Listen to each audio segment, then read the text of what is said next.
Hey, everybody. Hey, guys. Hi. It's so good to be here. We're with Jess Connolly. Say hi, Jess. Hi, friends. Hello, hello. It's going to be a fun lunch. And so to get us started, I'm Jennie Allen, and we're coming to you from the If Gathering offices. This is Katie Boatman. Hey. And so what's fun, we love doing this because it is, when I wake up and see my calendar and it's talk to Jess Connolly over lunch, that's a good day. Yeah, that's a life-saving day. It's a good one. So we're excited about her new book, and we're going to talk about that today, Dance, Stand, Run. And it is such a compelling call to holiness and to live a life set apart, but also grace and what does it look like to run free and not, I think so often we think of holiness and we put all this burden on ourselves to measure up and to, check the boxes. And that is not what this day is going to be about. That is not what this book's about. It is so freeing, her talk on holiness. So we're going to get to talk to her about that. And so, yeah, we've got such a fun conversation ahead, but also, Katie, there's so much happening in the IF offices. There's so much. Yeah. It feels like we just finished with our IF Lead conference, but that was back in September, and now we are running full force to get ready for February. And there are so many IF locals that are signing up to host in their homes or in their churches, and that is so exciting to us. We've just heard over and over again how many people want to just invite their neighbors over and sit around in their living room and watch this year, and that's what really is exciting. Yeah, I know. So some of you are dreaming bigger than you ever have, and you're going to pull together your whole city and different churches, and a lot of you are going local. In fact, I've talked to groups that have typically been big, but now they're doing it in different homes. So it really can be whatever you want it to be. So if you haven't considered it yet, it's a beautiful thing all over the map right now. We're up to 750 different IF locals, and you can add your little dot, and we'll provide everything you need to host. It's a really beautiful, easy thing.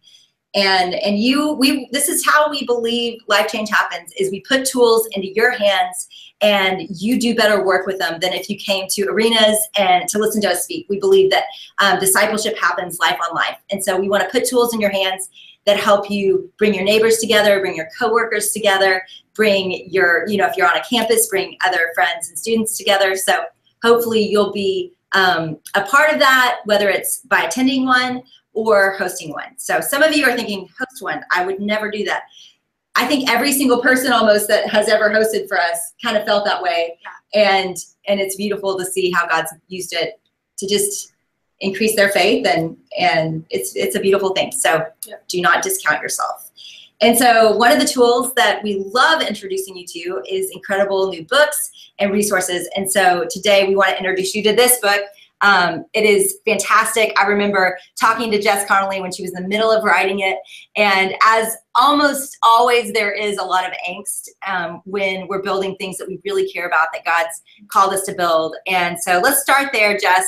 Welcome, and let's talk a little bit about, do you remember the day we were talking on the phone when you were in the middle of writing this?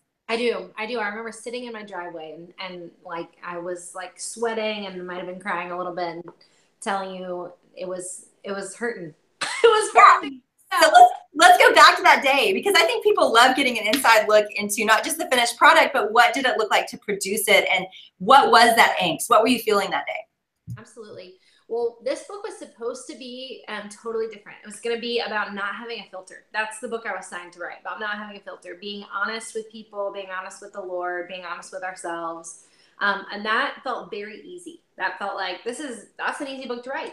What's hard about that? That's like a natural gifting God's given me. So I was basically just going to talk about how valuable that can be. And if you're not good at being honest, here's how to be honest. And started writing it. And on the heels of my first book coming out that I'd written with Haley Morgan, Wild and Free. And so it was about a week or two after Wild and Free came out. We were in the thick of book launch. But I felt like, okay, I'm ready. I'm ready to dive into this next one. I had another deadline coming up pretty quickly, so I needed to dive into it.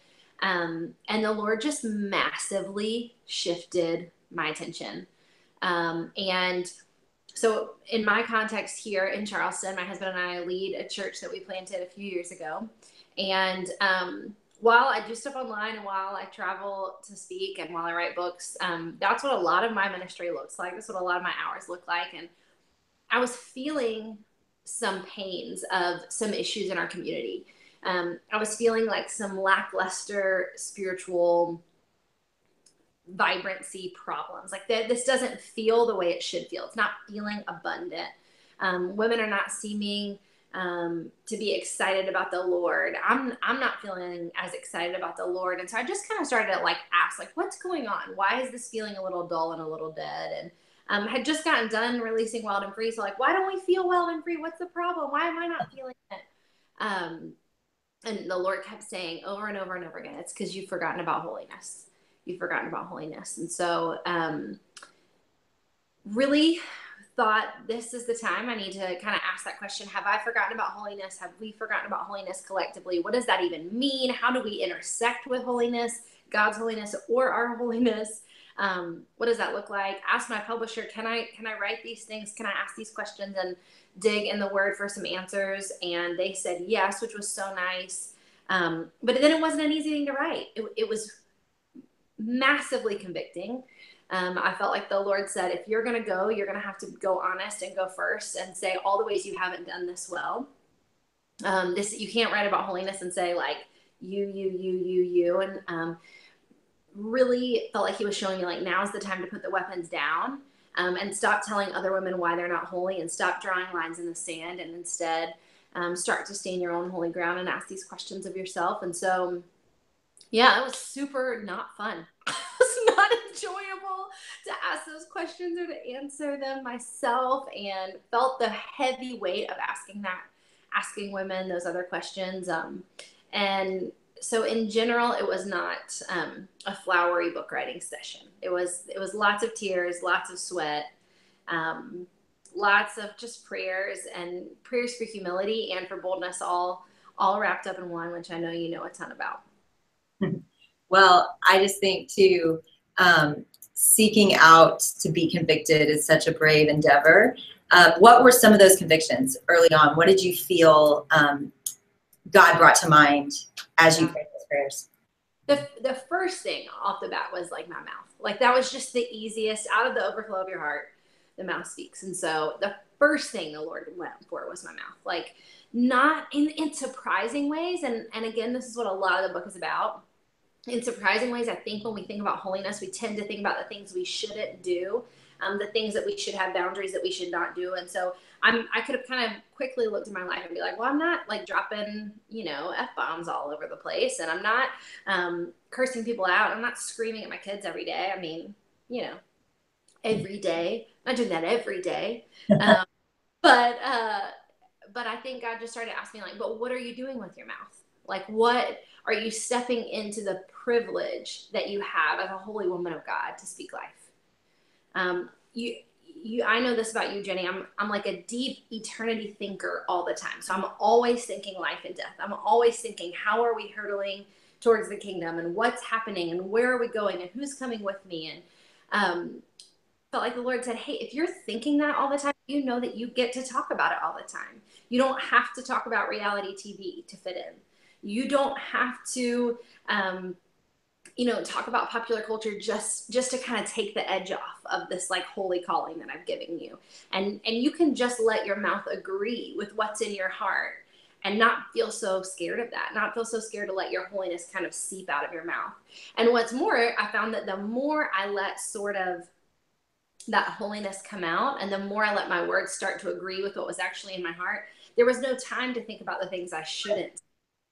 There was no time to worry about the boundaries of the words I shouldn't say. So the mouth was the first thing for me. Like, am I talking about what I think about? Well, and don't you think one of the tensions in that is that we don't want Christianese, we don't want to feel cliche and all these things. But the truth is, it's like we pull back from saying truth because it seems watered down. But the truth is, it's actually sharper than a two-edged sword. Like there's power in it. But I think you're right. In an effort to be relevant, we've kind of dumb things down, and I wonder if it's relevant at all and helpful at all.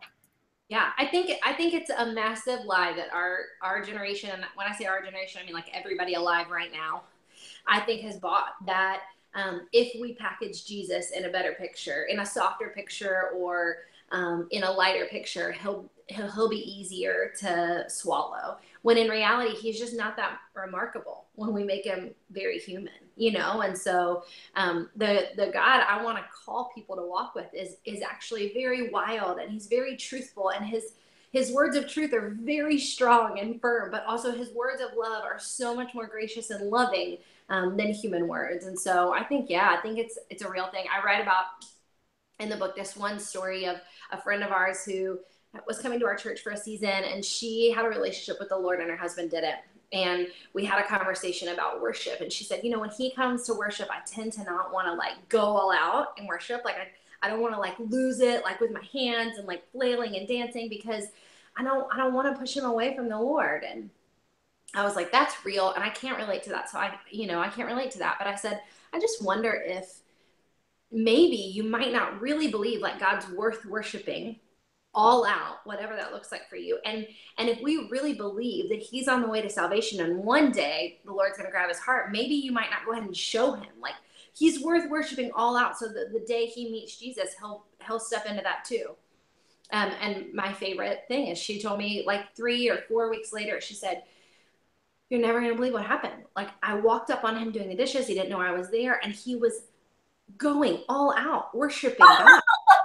Wow. And I was like, right, that to me is what holiness looks like, for us to say like, I'm going to bring my whole holy self, my mouth, my hands, my desires, my prayers to the table. Because that is actually winsome and beautiful to the world. It's so good. That's so good. And I feel like in the book, you did such a great job of like really just being vulnerable and saying like, here is what you have to walk through and what you have to step in order to get to this place. Because I think we're all sitting here going, how do we walk in the tension of grace and holiness? And so will you share a little bit about what does this dance, stand, run actually mean to you? And like, how does each of us do that? Like as for you, like for a wife and for a leader in your church, like what does that exactly look like? Absolutely. Yeah. Well, the dance and the stand is grace and holiness. And so I feel like those are the things that we can get tripped up on the easiest. For me, I found that I was kind of believing this non-truth, that it was simpler if I did one or the other at all times. So whether that's in leadership or whether that's as a wife or whether that's as a friend, it was easier if I was truthful or if I was gracious. And I would just kind of try to assess, what does this situation need today? Does it need grace or does it need truth? And what I realized is that not only was that not bringing God like the right amount of glory that it could have been, but also I was so uncomfortable all the time. I was never knowing which me I was supposed to be, right? And so for me, what it looks like is believing in both, and believing that John 1 says Jesus came in grace and truth. And that he didn't swing back and forth. He didn't believe in a pendulum of like some days he was gracious and some days he brought truth, but he went full force. He took both way too far all the time, all at once. And that I get to do that too. And so one of the easiest ways I tell people when they say, explain what that looks like, is I say like on the most micro level, let's talk about if you have conflict with a friend. We all have friends. We all have conflict with friends. And so women ask me all the time, like, how do I dance in grace and stay my holy ground when it comes to friendship? And I would say like, you're going to hurt your friend's feelings because you live under the effects of sin in this fallen world. And so does she, even if she knows God. So you're going to hurt her feelings and she's going to hurt your feelings at some point. And I would say to dance in grace says like, you get to give her grace. You get to extend her the grace that you've been given. And at the same time, you stand firm as in truth. And so in conflict, just to say like, I love you. God loves you. I know we were both meant for more than this, but you hurt my feelings. Please don't do it again. Also, you might. It's okay. Like you might still do it again. But truth says like, please don't. That hurt, And that's like such a small example that seems totally understandable, but I find so many women just in that example will say like, well, should I give my friend grace or should I speak truth? Oh yeah. And the answer is both. You should do both. Absolutely. Same in leadership. And so that's what I would say it looks like for me in leadership. And we had our women's gathering last week at our church, and we coincided it, kind of just mixed it up with the dance, stand, run, launch party. And I tried to dance in grace and stand in some truth with them that night by just confessing ways that I hadn't done this well. So I knew I didn't need to feel any shame. I knew there was freedom. I knew the Lord had forgiven me for the ways that I hadn't led them well, but I felt like it was still important to put on the table. Like, here's some things I haven't done well.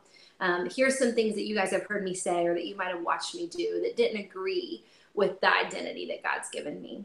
And how I think mission comes in there, the running on mission, is that I think when we really, really, really experience the full force of God's grace and his truth as much as we can here on earth, the immediate response at our best, I think, is to go tell other people about it and bring other people. And so I'm trying to stop believing the lie that I can have a relationship or I can have mission, that I can have good friends or I can be obedient. And I'm trying to start believing that God might enable me to do both at the same time.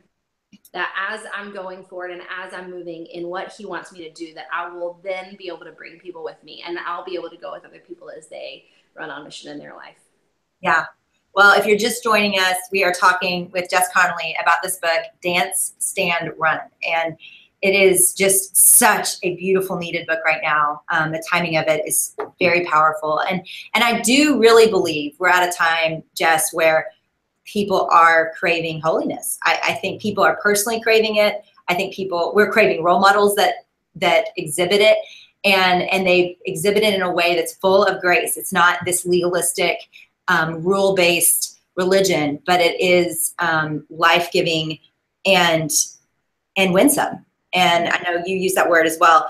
I love this quote. Have we forgotten about holiness and have we traded our pursuit of the things above for grace that is not compelling us to much at all? And I do think, one of the projects that I'm working on right now has kind of a similar call as far as discipline and what does it look like to really actually run well. And I remember, the pushback was, doesn't that seem legalistic? I was like, I think we've swung so far away from legalism that we've forgotten holiness. We've forgotten kind of these bedrock practices of Christian faith. What do you feel like when we talk about this idea of holiness that it requires from us? Because you're talking about something that is full of grace and life-giving and winsome, but it's also costly. So what are some of the costs in your mind when you think about holiness? I think like giving up being liked is like number one. Like just saying to the world and to the Lord and to ourselves and to the enemy of our soul, I'm not here to belong. I already belong. Like I belong to the kingdom. I can't say, and I think even the way we talk about it, maybe we're going to have to shift a little bit, like away from that being something we fear. And maybe we get to step into more of the powerful, positive language about where we actually are purchased to and the family that we actually belong to and the intense belonging. I mean, it's one of those positive, negative reinforcement things where I think if we spent more time thinking about what it means to belong to God, it wouldn't feel like such a cost we have to count about like what it's going to look like to maybe not belong on earth. But I think for sure that's the biggest one for me is that's one of the questions the Lord's asked me in writing this is, do you want to belong or do you want to be used in the best way possible? Like, do you want to belong to people or do you want to really believe, 1 Peter 2:9 that says you're a chosen people, a royal priesthood set apart to bring other people in a marvelous light. And I get to pick. Like I get to pick. I don't get to like undo the eternal work that he's written over my life, but I get to decide every day, do I want to belong to these people here? Do I want them to look at me and say like, good job, you did exactly what we hope you do? Or do I get to live unto him? Mm-hmm. I think that's one of the biggest ones. I think for most women in our time, that's going to be the biggest one. Mm-hmm. I think for sure it's going to cost us our time. And I think it's going to cost us our hours and our patience and our prayers. And I just think what we're going to get back is so much greater. And so I think that backwards way. Yeah. I think I was telling some gals the other day, the Lord's given me this picture. You know how, I don't know, maybe you guys don't. I feel like this probably gets said in Texas a good bit, but In where I'm at in South Carolina, I feel like a lot of times I'll hear women say, or older women in the church say, like, you're just earning crowns in heaven. You're just earning crowns in heaven for that thing that you're doing. Just earning crowns in heaven. I don't know if they say that outside of the South, but people say it a lot. And one day I was doing something I really didn't want to be doing. I was like serving in a capacity that I just didn't want to do. It cost me my time and it cost me my sweat. And I felt like the Lord put that picture in my head and immediately flipped it for me and was like, do you see how many more crowns you're going to get to give me? Like, do you feel the weight of this thing that you're going to get to be able to put back at my feet? And isn't that what we want to do? Yeah. Have so much more to be able to put back at his feet. And I felt like he said, like, look at this one more hour that you're going to be able to put back on my feet and say, like, that was a crown. And it's one more thing I get to give you. And so, yeah, I absolutely think it's going to take our time. I mean, there's no way to get around it. It's absolutely going to take our sweat. But man, the like actual eternal weight of the things that we're going to hold and be able to put back at his feet feels so worth it. Well, one of the things I love is that you talk about this from a place of, you've got lots of different roles in your life, Jess. So you've got motherhood, you've got friends, you've got wife, you've got church planner, and then you also have business owner. Maybe for those that are not in ministry, that don't write books for a living, like what does that look like in the realm of your business? How have you seen tension in that? Whew, that is such a good question.